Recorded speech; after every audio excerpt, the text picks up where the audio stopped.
Touche and Amore are back with their 5th album, Lament. This is, of course, the follow-up to the band's classic 4th album, Stage 4. If you like hardcore even a little bit, Touche and Amore is a band that you're well aware of. For a long time, this was a band that I kind of admired from afar. I liked a few songs, Honest Sleep and Just Exist, but I think with a lot of people as well, when the band released their last album, Stage 4, that's when I officially became a fan. Stage 4 was the band's 4th album, and it was an outlet for lead singer Jeremy Balm's grief, as the entire album revolved around his mother's passing due to battling cancer. That in and of itself is of course a really heavy topic, but you take that heavy topic and mix it with the intense aggressiveness of hardcore, and the band created something special with Stage 4. Songs like New Halloween, Rapture, Displacement, and the band's best song, in my opinion, Flowers and You, just capture grief, anger, and confusion in a way that's really unmatched, and it's an album that set the band apart from the other bands in the scene and really solidified them as one of the top bands in the alternative music scene.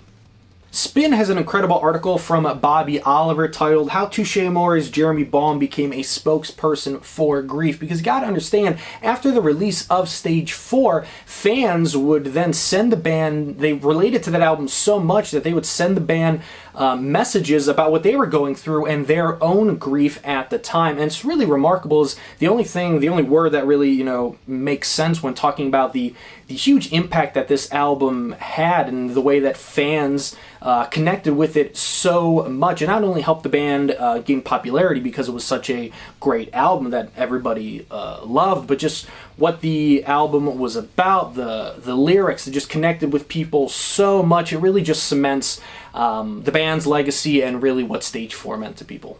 From that article, Jeremy Balm didn't sign up for this. The daily barrage of emails and DMs, countless fans piling their grief upon the impassioned frontman, all because Touche Amore's last album, the acclaimed 2016 Soul Splitter Stage 4, focused on his mother succumbing to cancer 2 years earlier.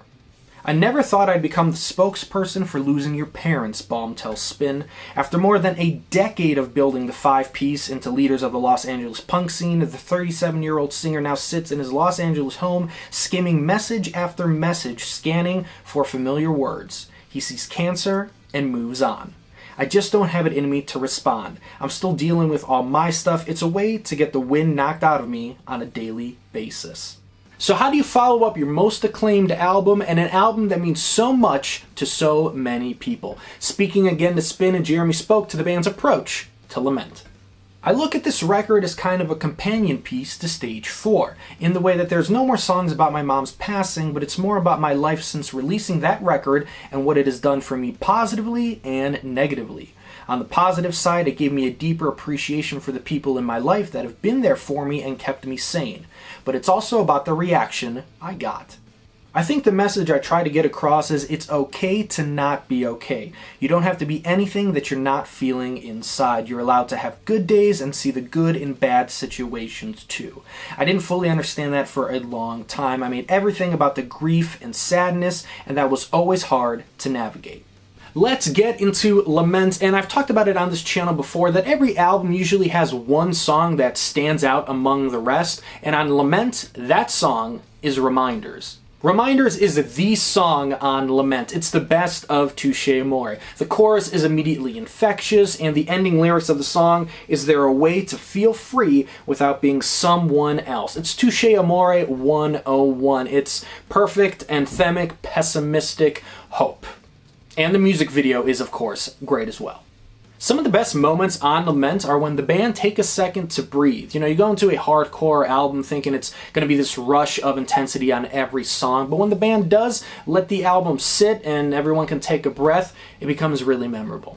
Limelight, Savior, I'll Be Your Host, Deflector are all songs that I kept coming back to on the album. I'll Be Your Host is a real standout because it's a song that deals the most directly with the sentiment that we were talking about earlier, how lead singer Jeremy just became a spokesperson for grief after Stage 4, and the lyrics here really dive into that. Lyrics here pin a black ribbon on. We're the morning campaign. I didn't ask to lead this party, I explain. I'll float through your city with my blinders up. It's not what I would have chosen. It's not what I want at all. Then leading to the chorus, I'll be your host against my will. It's a real great song dealing with everything that the band has gone through in recent years. And if you dive into that and you know all the band's backstory, it's a real standout track on the album.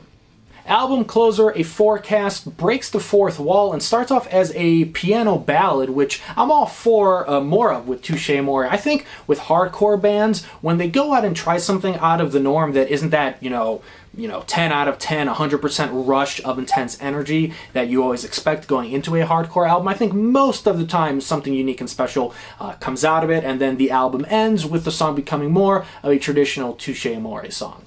Lament is an excellent follow-up to Stage 4, and it's an album that can stand on its own. If you've never heard Stage 4 before, I think you can still really enjoy Lament, even if you don't know the entire backstory. We know that it's kind of a companion piece to Stage 4, but Lament is good enough to stand completely on its own. And I'm not one to say whether Touche Amore are legends or not. I think the fan response to this album and what the band does in coming years is going to dictate that, but I don't know what Touche Amore needs to do. Their legacy as one of the best hardcore bands of this generation is well intact. What do you think about the brand new album from Touche Amore, Lament? Let me know down in the comments below. Please like and share the video, subscribe if you haven't, tell all your friends, follow me on Twitter, and thanks for watching.